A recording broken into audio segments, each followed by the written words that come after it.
예, 세무사랑 프로 주요 기능 중에 마지막 부분 설명을 드리도록 하겠습니다. 교재는 26페이지고요. 메뉴 탭에 대한 기능입니다. 자, 모든 메뉴들은 우리가 예를 들어서 회계 관리에 재무회계 중에 일반 전표 입력을 실행을 하게 되면 이런 형태로 팝업 창 형태로 별도의 창으로 나타납니다. 매일 매출 전표를 입력을 되어 있는 부분들을 실행을 시켜도 일반 전표와 매일 매출 전표 이렇게 이제 별도의 창으로 나타나는 부분입니다. 자, 이런 부분들을 메뉴 탭으로 구현하는 방법이 있다라는 거죠.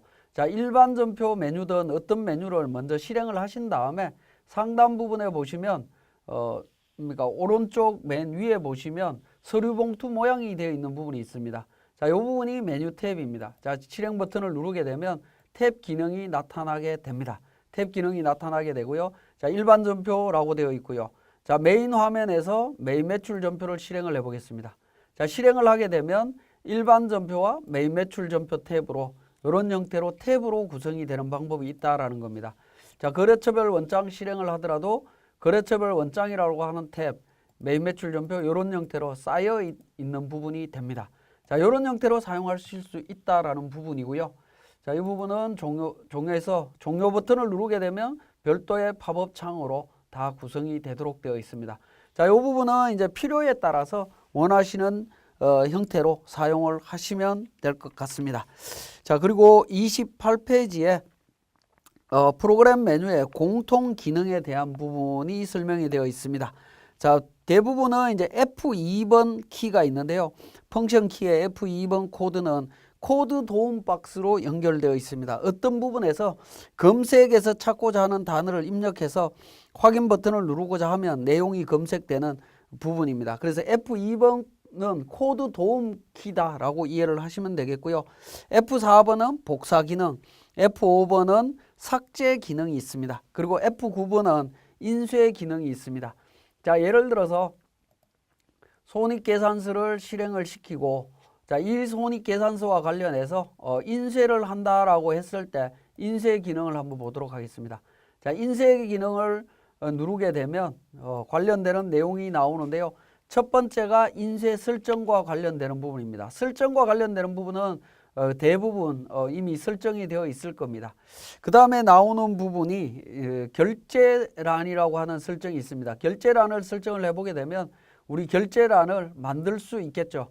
그러면 기본적으로는 결제란 인쇄 안함이라고 되어 있습니다만 결제란 인쇄라고 해서 인쇄를 선택하게 되면 선택하고 그러니까 결제 칸을 두 칸을 선택을 하겠습니다.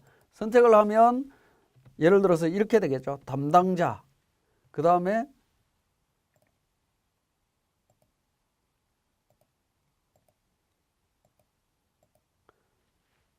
담당자, 세무사 뭐 이런 형태로 등록을 하실 수가 있다라는 겁니다. 뭐 실장님이라든가 또는 세무사라든가 뭐 이런 형태로 정리를 하실 수가 있겠죠.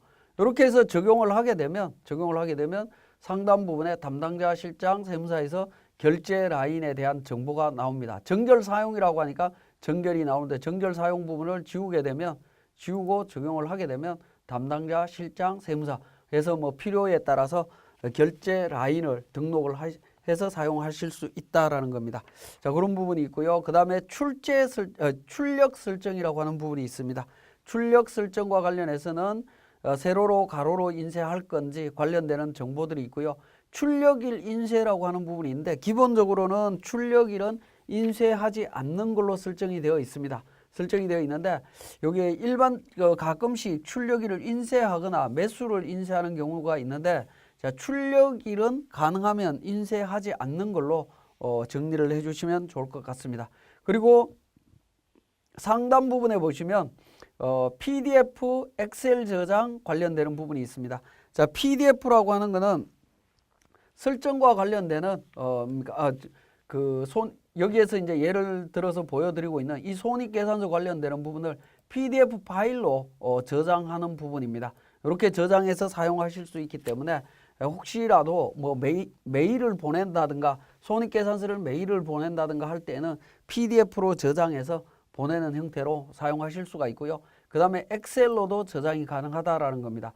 엑셀로 저장하게 되면 모든 서식은 엑셀로 서식화해서 자동으로 저장이 되도록 되어 있습니다. 그래서 PDF 저장과 엑셀 저장도 한 가지 방법으로 되어 있다라고 보시면 되겠고요.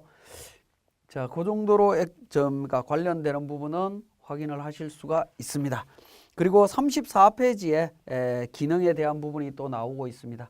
자, 34페이지에는 그림 파일만 있긴 한데 내용을 보시면 자, 주요 기능 중에 제가 설명을 안 드린 부분인데 변경과 우리 세무사랑 메인 화면에 오른쪽에 보시면 변경 기수 회사 관련되는 부분이 있습니다. 자, 요것과 관련되는 부분을 한번 살펴보도록 하겠습니다. 자, 변경이라고 하는 부분이 나옵니다. 변경이라고 하는 부분하고 그 다음에 나오는 부분이 기수라고 하는 부분이 나옵니다. 자, 그 다음에 나오는 부분이 회사라고 하는 부분이 나오죠. 자, 변경이라고 하는 부분은 데이터가 저장되는 서버를 포함해서 해서 회사를 변경할 수 있는 기능입니다. 기능이고요. 기수라고 하는 부분은 관련된 실행된 회사의 회사 기수를 변경하는 부분이다. 기수를 변경하는 부분이다라고 보시면 되겠고요. 회사라고 하는 부분은 실행된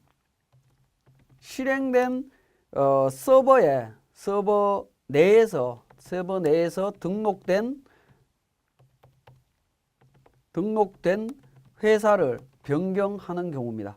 하는 메뉴라고 이해를 하시면 되겠습니다. 그러니까 변경과 여기에 나오는 변경이라는 메뉴와 회사라는 메뉴는 두 개는 비슷한 개념이지만 조금 다르다라고 보시면 되겠습니다. 자, 실제 한번 보시면 자, 변경이라는 메뉴를 클릭하게 되면 사용자 변경이라고 하는 부분을 통해서 서버 아이디, 암호 회사 코드 다 나오죠. 서버라고 하는 부분은 데이터가 저장되는 위치까지 변경을 할 수 있다라는 겁니다. 일반적으로는 서버가 하나밖에 없겠지만 서버가 2개, 3개 있을 수도 있습니다. 구분해서 개인 사업자와 법인 사업자를 구분해서 서버를 별도로 둘 수도 있다라는 거죠. 그러한 경우에는 서버가 여러 가지 있기 때문에 관련되는 서버까지 변경해서 사용하실 수 있다라는 부분이고요. 자, 회사라고 하는 부분을 눌러보게 되면 자, 이미 실행되어 있는 서버 내에 등록되어 있는 회사 내에서 변경하는 부분입니다. 회사 내에서 이렇게 선택해서 변경할 수 있는 기능이다라고 이해를 하시면 되겠고, 자, 기수라고 하는 부분은 지금 실행되어 있는 주식회사 백두대간이라고 하는 5,000번 회사의 기수를 변경하는 부분입니다. 이 기수에는 원천 자금 연도와 부가가치세 자금 연도까지 변경할 수 있는 부분입니다. 기수는 회계 기수고요. 원천은 원천징수세 계산과 관련되는 부분이고, 부가가치세는 부가가치세 신고와 관련되는 작업 연도를 변경하는 부분으로 이해를 하시면 되겠습니다. 자, 그렇게 이제 정리를 하실 수가 있고, 그래서 변경과 회사의 차이점을 말씀을 드렸습니다. 자, 그러면 변경 기수 회사라고 하는 부분을 이렇게 변경할 수 있다라고 제가 말씀을 드렸는데, 이 기능 이외에 상단 부분에 보시면 5,000번 주식회사 백두대간 법인 6기 2017년 부가가치세 2017 원천 2018 뭐 이렇게 나와 있는 부분이 있습니다. 자, 여기 기수가 있는 부분에 마우스를 두고 더블 클릭을 하시게 되면 기수 변경으로 바로 들어가게 됩니다. 바로 들어갈 수 있는 기능이 있고요. 마찬가지로 회사 코드와 회사 명이 있는 부분에다가 마우스를 두고 더블 클릭을 하게 되면 회사 변경으로 바로 들어가게 됩니다. 기능 자체가 변경으로 바로 들어가게 됩니다. 그러니까 우리 기수와 회사라고 하는 부분은 상단 부분에 나와 있는 회사명과 회사 기수를 더블 클릭함으로써 메뉴를 실행시킬 수 있는 부분도 있다라고 보시면 되겠습니다. 그리고 세로로 내용이 나와 있는 부분 중에 메뉴 중에 압축이라고 하는 메뉴가 있는데요. 압축은 지금 현재 5,000번 데이터를 압축해서 저장하는 메뉴라고 이해를 하시면 되겠습니다. 그때 필요하다면 사용하실 수가 있습니다. 자, 여기까지가 우리 세무사랑 프로의 주요한 기능에 대한 설명이었습니다.